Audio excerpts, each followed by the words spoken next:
Bonjour chers frères et sœurs. Hier, nous avons vu pourquoi le gouvernement d'Alassane Ouattara a mis la main sur les morgues de Côte d'Ivoire.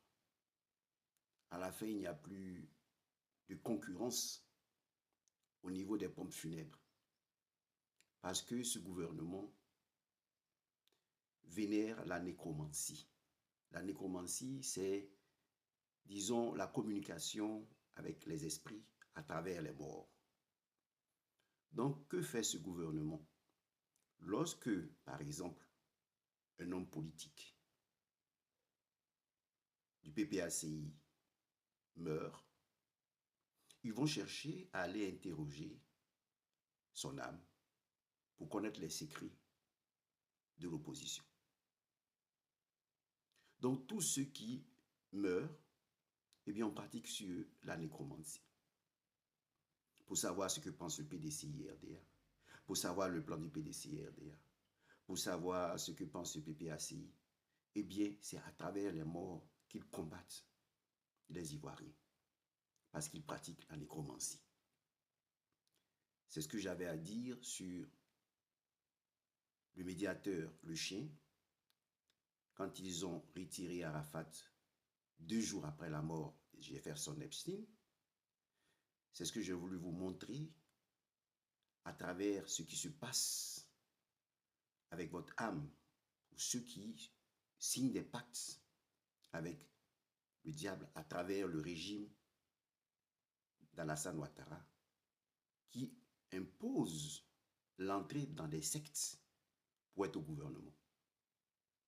Alors là, on véhicule cette culture que vous savez tous, cette culture de Sodome et Gomorrhe, et en plus, ils cherchent à capturer votre âme. Donc, ils vous attendent toujours au dernier jour, à la tombe. Ils viennent vous interroger. Ils interrogent votre âme, et votre âme confesse, dit la vérité, dit ce qui se passe. Donc, c'est un fait que vous devez comprendre. Maintenant, ici, puisque nous sommes au samedi saint de Pâques, on va essayer de voir comment briser les pactes que nos pères ont signés avec des esprits impurs. Parce que le retour au panafricanisme doit comprendre une chose. Il y a une voie étroite et une voie large. Voyez, le fait d'être initié au bois, dans les forêts sacrées par exemple, dans le Poro et autres, tu dis ce qu'il ne faut pas faire. Il y a des gens qui ont décidé de faire ce qu'il ne faut pas faire. C'est comme dans les églises. On vous dit ne faites pas ça, ne faites pas ça. Mais le diable, dans la même église, peut vous amener à organiser des messes noires. Donc, autant en Afrique, nous avons le chemin étroit, où les esprits bons, les féticheurs bons, combattent les féticheurs qui sont impurs, parce que le pasteur C.C. Seko, quoi qu'on dise, il a une profession de féticheur. Et il devient pasteur. Donc, il devient pratiquement un féticheur bon, parce qu'il connaît le monde des fétiches. Donc, s'il y a quelqu'un qui arrive, qui a tel mal ou tel mal, il sait comment combattre. Parce que sa culture, sa formation de féticheur lui permet de mieux utiliser l'instrument spirituel, la foi. Donc, c'est ce que Dieu recherche. Même nous prenons le cas de Moïse. Moïse était comme un féticheur, entre guillemets. Il a fait 40 ans à étudier les lois de l'Égypte. Puisqu'on nous appelle féticheurs au lieu d'appeler prêtre africain, parce que Pasteur C.C. Seko, c'était un prêtre africain, du vaudou. Mais ce prêtre africain du vaudou avait choisi la voie large. Mais dans le vaudou, il y a une voie étroite. Vous comprenez? Donc, Moïse a été dans l'école des Égyptiens. Il connaissait tous les mystères. Tout ce que Pasteur C.C. Seko nous disait. Le Seigneur l'a laissé connaître ça à travers l'école des pharaons. Et ça, après, il a appelé pour lui montrer la voie étroite de la lumière. Donc, la voie étroite existe aussi bien dans nos traditions que dans les religions dites importées. Donc, ce que vous devez comprendre, ici, notre frère nous dit que si nous voulons briser le pacte conclu entre nos pères et les démons, nous devons payer la dette. Et si nous ne réussissons pas à payer la dette, nous devons chercher à combattre l'esprit avec un autre esprit. Alors, il faut comprendre que si vous vous mettez à payer la dette, vous vous en sortirez jamais. Pourquoi? Parce que chaque année, à la même période, vous allez connaître les mêmes problèmes et le diable va vous demander toujours, le démon va vous demander toujours de payer votre dette à la même période. Donc, cette solution n'est pas fiable. La solution intéressante, c'est de combattre l'esprit au moyen de notre esprit. Et ici, il y a quelque chose de gratuit. Il y a le sang de Jésus qui est gratuit, qui peut vous permettre de briser le pacte que vos pères ont signé avec des esprits impurs.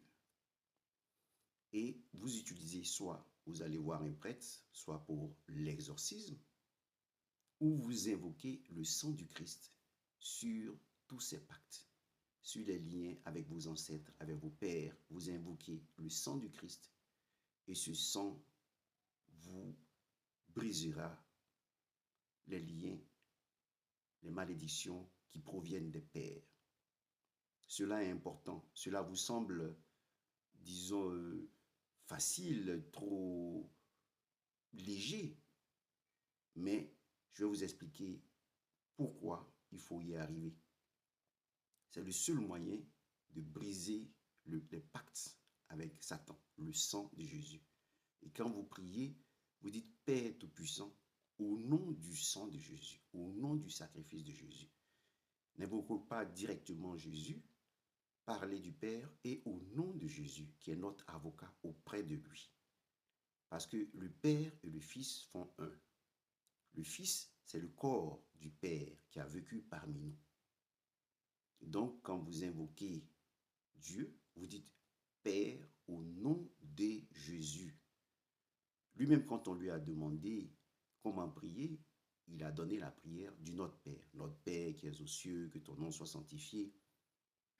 Voyez, parce que lui, il est le directeur spirituel. Il est l'agneau, le médiateur. Donc, lorsque nous invoquons Dieu et que nous disons Dieu le Père au nom de Jésus, eh bien, Dieu frémit parce qu'il se souvient de son propre sacrifice dans un corps qu'il a conçu dans le sein de la Vierge Marie. Avant de vous expliquer le pourquoi de cette solution, je vais vous faire écouter cette vidéo d'une sœur qui s'est mise à pleurer et qui pose des questions fondamentales auxquelles il faut répondre dans cette vidéo pour comprendre assez bien comment briser les pactes et comment vivre avec Dieu, en harmonie avec Dieu. Sauf si c'était, je ne comprends pas. Pourquoi ceux qui cherchent l'amour sincère, pourquoi ceux qui ont de bons cœurs en amour, qui ne trompent pas, qui acceptent à sa juste valeur, qui ne sont pas matérialistes, tombent sur des personnes méchantes pour ne pas dire méchants. Pourquoi? Pourquoi le monde est fait ainsi? Pourquoi le diable rôde ainsi? La majorité de ceux qui ont le bon cœur ne tombent pas sur des bonnes personnes. Et ça, c'est une réalité. Mais n'oublie pas que tout ce que tu fais de mal sur cette terre, tu vas le payer un jour. Tous ces cœurs que tu as brisés pour ton plaisir, un jour tu vas prendre ce même plaisir pour ton mal. C'est un conseil. Je n'ai pas compris cette citation. Pourquoi les bonnes personnes souffrent sur cette terre? Pourquoi ceux qui aiment les prochains souffrent sur cette terre? Pourquoi ceux qui prennent le mal de l'autre souffrent sur cette terre? Dans cette vidéo, elle pose des questions fondamentales. Elle dit, mais pourquoi ceux qui sont bons sont ceux-là qui souffrent toujours? Pourquoi quand tu portes le mal de quelqu'un, eh bien, tu souffres toujours? Toi, tu es bon, tu veux chercher le bien des autres et c'est toi qui souffres. Avant de répondre à cette question, je voudrais lui demander de regarder dans son œil pour retirer sa poutre avant de regarder la paille qui est dans l'œil de l'autre. Le commandement le plus grand du Seigneur, le plus grand commandement, il dit tu aimeras Dieu par-dessus tout et ton prochain comme toi-même. Lorsque nous écoutons cette sœur, son problème, quel est son problème? C'est-à-dire le Seigneur lui permet de vivre l'amour, elle va aimer la famille plus que Dieu. Voilà, ça aussi c'est un péché. Parce que pour ne pas commettre, il faut aimer Dieu par-dessus tout. Il ne faut pas mettre sa famille, l'amour charnel, l'amour des enfants, l'amour de la famille au-dessus de Dieu. Voilà pourquoi tu as du mal à t'équilibrer et tu n'es pas protégé par la grâce divine. Parce que tu suis un chemin qui, sur le plan de la loi, est juste, mais tu te détournes et tu vas finir par te détourner de Dieu quand Dieu va te procurer ce bonheur matériel, tu l'oublieras. Et alors, tant que tu n'es pas enraciné dans l'Esprit Saint, dans l'amour de Dieu, tu vas toujours subir ce type d'affront. Parce que le diable veut te pousser à le suivre. Donc, il brise tout ce qui est bon. Donc, dans un premier temps, si tu veux être enraciné à Dieu, cherche d'abord l'Esprit Saint. Tu te mets sur le chemin de Dieu en cherchant à recevoir des bénédictions de lui. Mais ce chemin, tu bâtis sur du sable. C'est-à-dire tu bâtis sur des biens matériels, la famille, l'amour charnel et autres. Non, il faut aller au-delà. Avant de t'expliquer les raisons profondes de ce que tu subis qui t'amène à pleurer, nous allons écouter cette chanson qui va te permettre de méditer sur ta propre vie. Écoutez cette chanson. On court toute la vie, mais un jour on s'arrête et on regarde derrière. Tout ça là, ça valait combien? La vie, une petite étincelle. Écoutez la rumeur du temps. On est venu les mains vides, on repart les mains vides. On a couru après l'argent, on a empilé les billets. Mais quand la nuit tombe, quand le corps fatigue, l'argent dort dans la banque et toi tu dors seul dans ton lit. On a cherché l'amour fou, on a pleuré des rivières, on a juré pour toujours, on a cassé des cœurs. Mais l'amour là aussi, il s'envole comme fumée. Et on reste là, tout seul, à compter les années. Et écouter la rumeur du temps. On court toute la vie, mais un jour on s'arrête et on regarde derrière. Tout ça là, ça valait combien? La vie, une petite étincelle. Écoutez la rumeur du temps.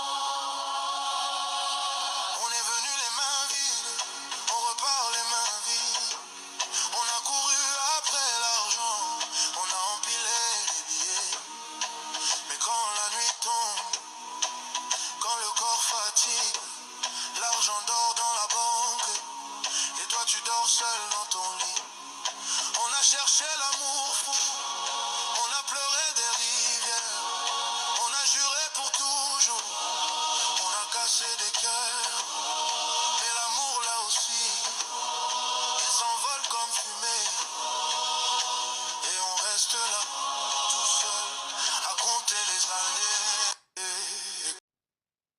Alors nous sommes sur cette terre en pèlerinage. La vie, comme on le dit, est une étincelle. Nous sommes en pèlerinage pour retourner vers Dieu, parce que nous sommes sortis de Dieu et nous devons retourner vers Dieu. Quand je dis sortis de Dieu, c'est ceux qui naissent de nouveau qui sortent de Dieu, pas ceux qui ne sont pas nés de nouveau. Ceux qui vivent selon la chair sans se tourner vers Dieu ne sont pas de Dieu. Quand vous naissez de l'eau et de l'esprit, alors vous appartenez à Dieu parce que vous recevez le baptême de l'Esprit Saint. Alors Dieu écrit en vous son nom. Et dès l'instant où il a écrit en vous son nom, vous lui appartenez. Et alors Dieu agit dans votre vie. Donc il faut naître de l'eau et de l'esprit pour pouvoir être un enfant de Dieu. Tant que vous ne l'avez pas fait, vous êtes hors de Dieu.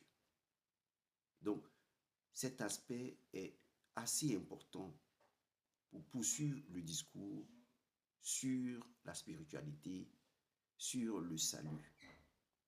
Alors, ce qu'il faut comprendre ici, comment le sang de Jésus peut vaincre un esprit, parce que combattre l'esprit par un autre esprit, comment le sang de Jésus peut vaincre l'esprit? Jésus a vaincu Satan, non pas parce qu'il a été simplement crucifié sur la croix. Non pas parce qu'il a été crucifié, parce que crucifié sur la croix, c'est un pléonasme. Non pas parce qu'il a été crucifié. Jésus est mort sur la croix. La croix, comme le disait pasteur Seko, est importante parce que ça détruit les forces du démon. Oui. Mais il y a des gens qui ont tant souffert. Il y a des gens qui avaient des peaux arrachées, qui ont été torturés. Il y a des gens qui ont subi des persécutions, des morts odieuses, horribles. Mais pourquoi ceux-là, on ne les invoque pas? Parce que ce qu'a fait Jésus est formidable. Pourquoi? Vous voyez, quand vous prenez Moïse a même tué parce qu'il ne supportait pas de voir ses frères être maltraités par les maîtres. Moïse a fait la guerre. Élie, le prophète Élie, a fait descendre du feu du ciel. David a combattu. Mais qu'est-ce que Jésus a fait de plus grand? Jésus a été torturé, crucifié. Il n'a pas laissé un grain de haine entrer dans son cœur. Voilà la victoire de Jésus sur Satan. Pendant qu'on le crucifiait, lui disait, « Père, pardonne-leur, car ils ne savent pas ce qu'ils font. » Voilà la victoire. Donc quand notre sœur se met à dire, tu vas payer, tu ne dois pas le dire. Si quelqu'un te fait du mal, tu dis au Seigneur, donne-moi la force de porter ce mal. Si ce mal vient pour mon élévation spirituelle, parce que j'apprends. Si j'ai mis ma confiance en un homme et qu'il m'a laissé, c'est parce que je ne dois pas mettre ma confiance en un homme, mais en Dieu. Donc je ne dois pas pleurer parce qu'un homme s'en va. Au contraire, ça m'apprend à me dire, ça m'apprend à me dire, ne mets pas ta confiance dans la chair. Que Dieu soit ton appui, que Dieu soit ton soutien. Donc, dans le mal que je connais, je grandis spirituellement. Je ne commettrai plus cette erreur. Dieu sera d'abord mon bouclier et le reste viendra après. Donc, aimer Dieu par-dessus tout et son prochain comme soi-même. Donc, la victoire de Jésus sur l'ennemi. Pourquoi cet esprit combat Satan? Mais quand je dis cet esprit, Jésus est venu dans la chair. Il est né de nouveau, il est ressuscité, il est devenu esprit.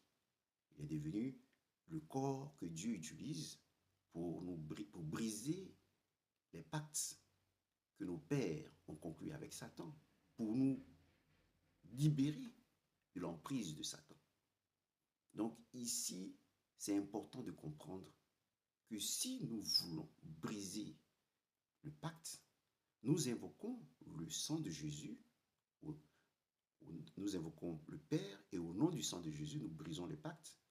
Mais nous aussi, nous devons suivre le chemin de Jésus pour ne pas haïr l'autre, pour ne pas lui souhaiter du mal, pour ne pas dire retour à l'envoyeur. Non, dès que nous le faisons, nous nous exposons à l'entrée dans notre cœur de Satan.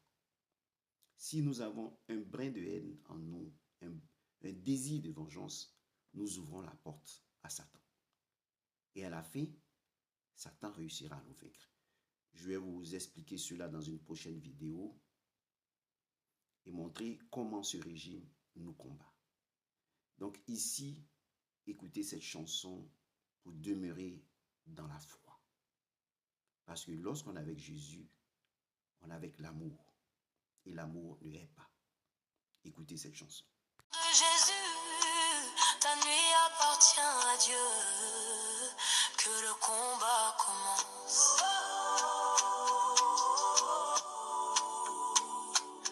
La nuit tombe, mais je ne tremble pas, ton sang me garde. Seigneur, tu es là, ils ont parlé contre moi en secret, mais dans l'ombre, c'est ton feu qui m'a trouvé. Les rêves étranges, les attaques répétées, les pièges invisibles que je ne voyais pas. Tu les brises, tu les exposes, tu les détruis. Je marche dans la lumière même quand tout dort. Je ne suis pas seul, ton armée m'entoure. Et même si l'ennemi rôde, ma foi demeure debout. Quand je ferme les yeux, c'est toi qui veilles. Ton ange combat dans l'invisible pour moi. Le feu descend, le feu descend, le feu descend. Tout esprit, au nom de Jésus, ta nuit appartient à Dieu, que le combat commence.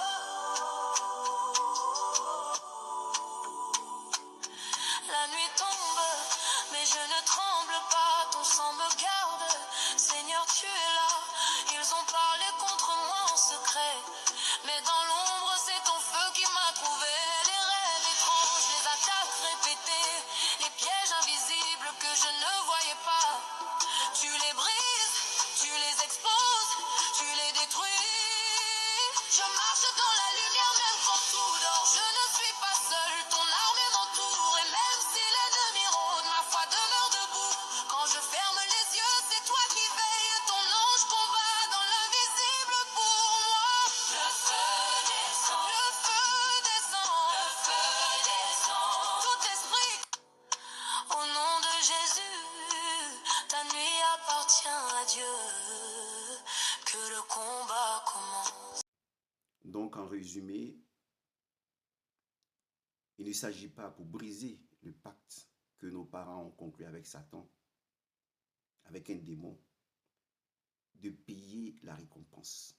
Parce que vous serez prisonnier de cette récompense. Chaque année, à la même période, si vous tombez malade parce que la sirène des eaux vient réclamer son dû, si vous tombez malade, eh bien vous allez payer votre dette. Mais la sirène, parce qu'ils ne sont pas des personnes honnêtes, ne sont pas des entités honnêtes, ces entités reviendront.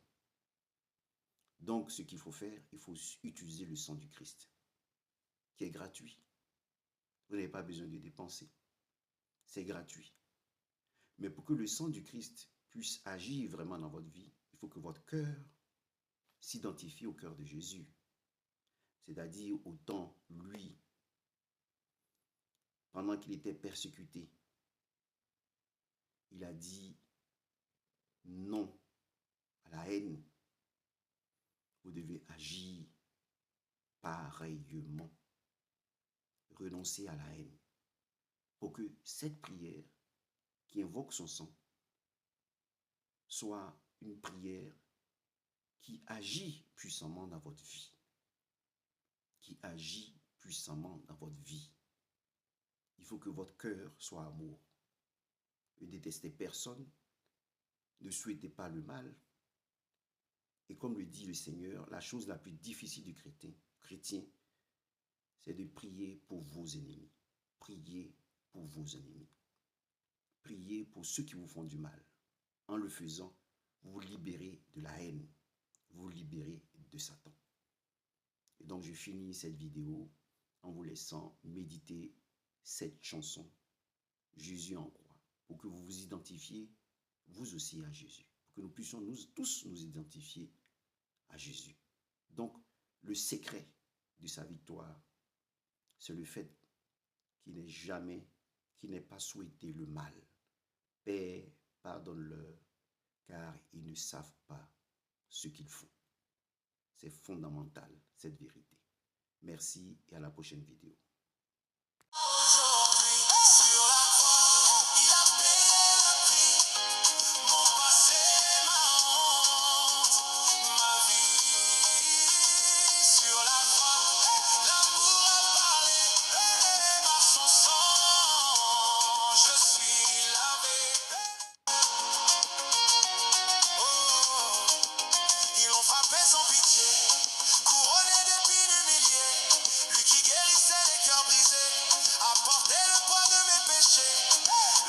Assombri ce jour-là, quand l'agneau a crié tout bas. Père, pardonne-leur encore, pendant que son sang coulait dehors. Ce n'était pas pour lui, mais pour toi, pour moi aujourd'hui. Sur la croix, il a payé le prix. Mon passé, ma honte, ma vie. Sur la croix, l'amour a parlé, et par son sang, je suis lavé. Oh, ils l'ont frappé sans pitié, couronné d'épines humilié. Lui qui guérissait les cœurs brisés, a porté le poids de mes péchés. Le ciel s'est assombri ce jour-là, quand l'agneau a crié tout bas. Père, pardonne-leur encore, pendant que son sang coulait.